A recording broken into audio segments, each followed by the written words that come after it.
यहाँ पर साफ रीति से लिखा है, मैं आपको कहना है, आत्मिक युद्ध के हथियार।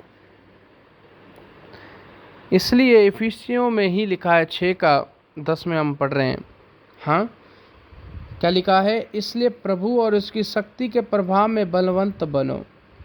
मैं आपको कह रहा हूँ, अगर उसकी शक्ति के प्रभाव में आप बलवंत नहीं बन रहे हैं और अगर आप उसके सामर्थ्य में नहीं बढ़ रहे हैं, अगर आपके पास मेरे प्रभु के हथियार नहीं हैं, आत्मिक रीति से हथियार, तो आप कैसे युद्ध में लड़ेंगे? मैं आपको कह रहा हूँ, हर एक खुदा का दास जो प्रभु की ओर से नियुक्त है, मैं उनकी बात कर रहा हूँ, और जो प्रेयर वॉरियर है, चाहे वो विश्वासी है, हर एक को युद्ध में है।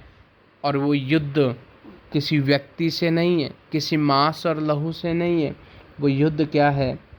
यहाँ पे लिखा, परमेश्वर के सारे हथियार बांध लो, क्योंकि तुम शैतान की युक्तियों के सामने खड़े रह सको। क्योंकि हमारा मल युद्ध मांस और लहू से नहीं, परंतु प्रधानों से, अधिकारियों से, संसार के अंधकार के हाकिमों से, दुष्टता की आत्मिक सेनाओं से है जो आकाश में है। मैं कह रहा हूँ, हमारा युद्ध जो है अंधकार की शक्तियों से है, उनके हाकिमों से है। याद रखिए कलीसिया, आप किसी और से जीत नहीं सकते, आप अपने बल से जीत नहीं सकते, आप परमेश्वर के दिए गए प्रभु के वचन यानी दोधार तलवार जो है, आप उससे विजय प्राप्त कर सकते हैं। अगर मत्ती अध्याय में अगर इस बात को भी देखेंगे तो हर एक बात को, जब यीशु की परीक्षा हुआ था उसके 4 अध्याय में भी, तब यीशु की जब परीक्षा हुआ था तो आप देखेंगे जब उसने शैतान का सामना किया तो प्रभु ने भी उस वचन के द्वारा शैतान को हराया था। और याद रखिए, मैं आपको कह रहा हूँ, आप मान लो आपके पास एक तलवार है और वो तलवार संसारिक है, समझ गए? जो संसार यूज़ करता है वो वाली तलवार है, और शैतान आपके सामने आ जाए, अगर आप तलवार चलाएंगे भी तो शैतान को नहीं लगेगी। लगेगी क्या? नहीं लगेगी, क्योंकि वो दिखता नहीं है, वो अदृश्य है। वो दिखता कब है? वो हो सकता है किसी व्यक्ति के द्वारा आएगा, लेकिन आपके सामने डायरेक्ट नहीं आएगा। वो अगर आ भी गया तो आप उसको पहचान नहीं सकते। बाइबल ये बयान करते, कई बार वो ज्योतिर्मय सरदूत का रूप भी धारण कर सकता है। तो वो एक भरमाने वाला स्पिरिट है, वो कहीं भी आ सकता है। लेकिन मैं आपको कहना चाहता हूँ, अगर आपके पास आत्मिक हथियार हैं, फिर आप जब कमांड करेंगे, मैं कमांड करता हूँ, क्योंकि आपके जीव में वो सामर्थ्य जो खुदा ने दिया है, जब आप कमांड करते हैं शैतान टिक नहीं पाएगा और वो जलेगा, और प्रभु के दूत आकर उसको हरा देंगे। और आपके पास वो अधिकार है सांप और बिच्छों को रौंदने का, और जब आपके पास अधिकार है तो उस अधिकार के साथ आप शैतान को हरा सकते हैं। और यही प्रभु का दिया गया हथियार है, हमारा अधिकार, प्रभु का दिया गया वचन। हालेलुया! ये दोधारी तलवार है वचन, समझ गए? ये शैतान को काटने के लिए है। आमीन, आमीन, हालेलुया!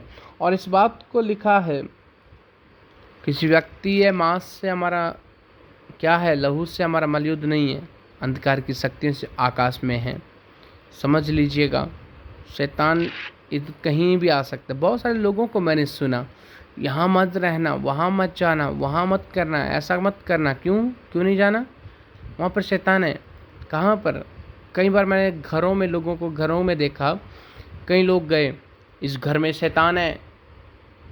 मैंने जब कई जगह पर रहता था, बड़ी पुरानी बात है, मैं नाम नहीं लूँगा, लेकिन वहाँ पर भी अलग अलग प्रकार से लोग बता रहे हैं इस घर को छोड़ देना चाहिए, इस घर में शैतान है।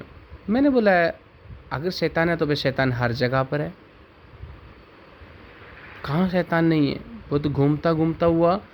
प्रभु जब अय्यूब के समय में, जब वो पिता और पुत्र के बीच में कौन आ गया? शैतान आ गया, है ना? तो जब उनसे बात कर रहा था शैतान, परमेश्वर उनसे बात कर रहे थे, शैतान उनसे बात कर रहा है, तब परमेश्वर कह रहा है, तूने मेरे दास अय्यूब को देखा है सचमुच में? मैं आपको कह रहा हूँ, तब वो कहते, शैतान कहता है, तूने इसके चारों ओर बाड़ा नहीं बांधा है? अगर तूने सब कुछ तो दिया है तो थोड़ा सा लेकर तो देख। मतलब याद करो, छोटी छोटी बातों में शैतान क्या कर रहा था? अय्यूब को परीक्षाओं में डालना चाहता था, क्योंकि आपको प्रभु का बाड़ा नहीं दिखता चारों ओर जो आपकी प्रोटेक्शन के लिए है, लेकिन शैतान को वो सब कुछ दिखता है। शैतान को पता है आपके चारों ओर बाड़ा बांधा हुआ है, इसलिए वो दिख नहीं रहा आपको, लेकिन शैतान को दिख रहा है। शैतान को पता है कि आपके चारों ओर बाड़ा है, आपके माथे के ऊपर पवित्र आत्मा की मोहर है, और वो सचमुच में परमेश्वर हाँ हमारे साथ है। लेकिन आपको लग रहा है कोई छुड़ाने वाला नहीं है। हाँ, क्या परमेश्वर आपको छुड़ाया नहीं? बहुत सारे लोगों को सुना, तो इतना कुछ होने के बाद भी बाद में क्या बोलते हैं, ओ प्रभु ने मेरे साथ अच्छा नहीं किया, मैं इतना भक्ति करता था, करती थी। याद रखिए, अगर आप परमेश्वर को यह दिखा रहे कि आप भक्ति करते तो वो गलत है। क्यों? क्योंकि जिस खुदा ने आपको बनाया है और आप उसके पास नहीं गए, खुदा आपके पास आया। हालेलुया। मैंने प्रभु को नहीं चुना, प्रभु ने मुझे और आपको चुन लिया। या आपने खुदा को नहीं चुना, परमेश्वर ने आपको चुना है। हालेलुया।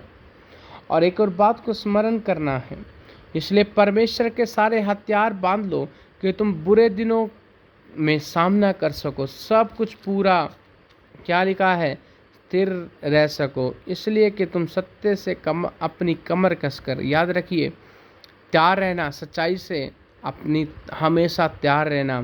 क्यों तैयार रहना?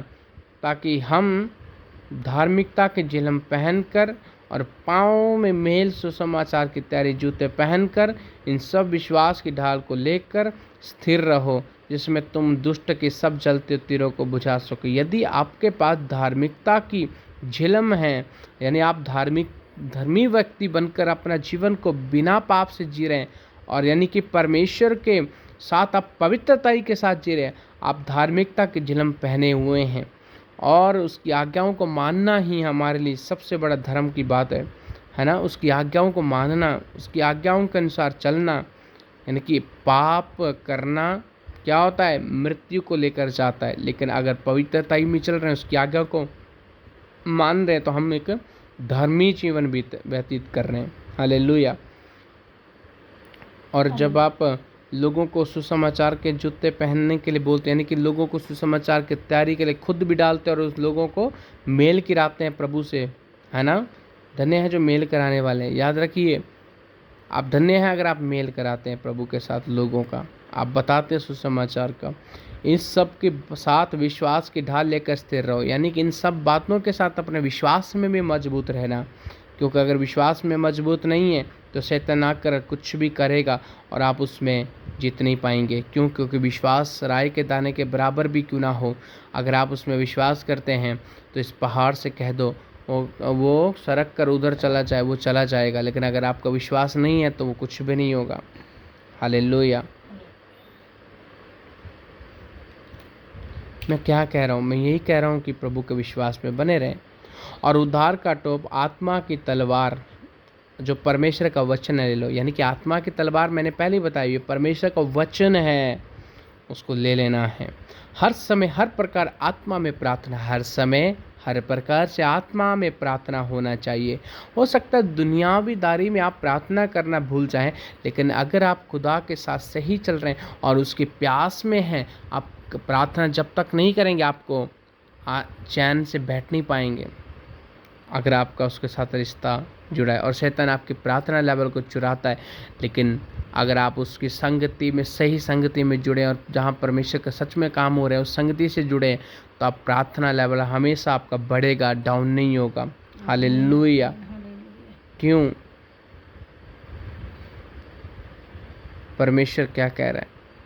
हालेलुया। देखो यहाँ पर लिखा है, इसी के लिए जागते रहो कि सब पवित्र लोगों के लिए लगातार विनती किया करो। याद रखिए, अगर आप प्रभु के साथ अपना जीवन को व्यतीत करना चाहते हैं तो आप पवित्र लोग उसके आज्ञाओं को माने तो पवित्र है ना। तो वैसे एक दूसरे के लिए भी, पवित्र लोगों के लिए भी विनती किया कर रहा है कि प्रभु उन लोगों को भी अंत के दिनों में और भी स्थिर रखना, कहीं ऐसा ना वो गिरें और छूट जाए। याद रखिए, मैं आपको कहना चाहता हूँ, प्रभु के आगमन से 1 मिनट पहले भी आपने पाप में जीवन बिता दिया और पाप में गिर गए तो भी छूट जाएंगे।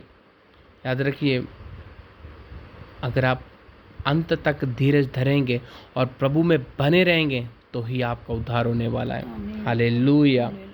याद रखिए, एक दिन पहले भी आप गिर जाते हैं पाप में तो आप छूट जाएंगे। अगर आप उसमें अंत तक धीरज धरे और पाप में का जीवन को त्याग कर प्रभु के पवित्रताई में बने रहे तो आप उठाए जाएंगे। नशा करने वालों मैं कह रहा हूँ, नरक के दरवाजे तैयार हैं। अगर आप बचना चाहते हैं अपने नशे को छोड़ो, क्योंकि प्रभु का आगमन बहुत नज़दीक है। हाँ, व्यभिचार करने वालों मैं कह रहा हूँ तुमसे, व्यभिचार में क्या होगा, नाश हो जाएंगे। वहाँ तड़फन है, और जैसे संसार में क्या वैसे ही नरक में भी करना होगा, युगान युग तड़फना होगा। जितने पाप बाइबल में लिखा है वो सब करने वालों याद रखो, प्रभु कह रहा है मन फिराओ, अन्यथा नरक में जाओगे। लेकिन हमारा प्रभु वो दया का धनी परमेश्वर है।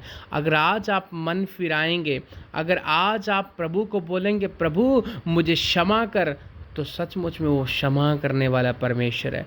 लेकिन आपको क्या करने पड़ेगा, अपने मन से क्या करने पड़ेगा, विश्वास और मुंह से अंगीकार करना पड़ेगा, प्रभु मुझे क्षमा कर, प्रभु मैं विश्वास करता हूँ कि तूने मुझे आज़ाद किया।